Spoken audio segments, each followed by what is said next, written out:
Hi Zipcar or whoever's watching. My name is Anthony Quintana, and during our summer break of 2014, my older sister Nancy and her husband wanted to take us camping. By us, I mean my younger sister Jackie and I. We had never gone camping, and Nancy really wanted to make sure that this was a trip we would never forget. Although it was really fun at the end, it did not start out that way. We spent most of the time wondering if we'd even make it to Payson, Arizona because the RV we were pulling with the truck seemed too heavy.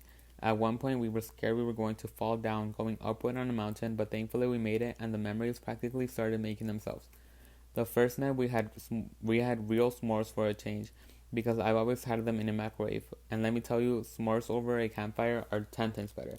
The next day was a real roller coaster. First, we started off breakfast a semi weird way.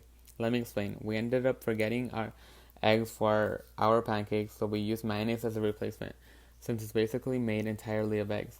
I'm just gonna say they weren't half bad. Then we went on a beautiful hike and heard some scary bear like noises, so we immediately went back to our campsite afterwards.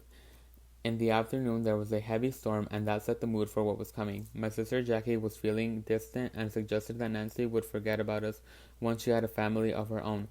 Nancy reassured us that that is not going to happen because we're too close. This trip served as a huge milestone of growth for all of us. That's what makes it one of my favorite trips of all time. We bonded by sharing our fears for the future, and I think it is such an important thing to have because communication is key in any kind of relationship. Cut to 5 years later in 2019, Nancy has two kids, another on the way, and we are just as close. I am a senior in high school, Jackie is a junior in college, and Nancy has a family of her own. We are all busy, and we know siblings do not always get along, but we always find time to catch up and talk about what's happening in our lives. I am extremely grateful for my family.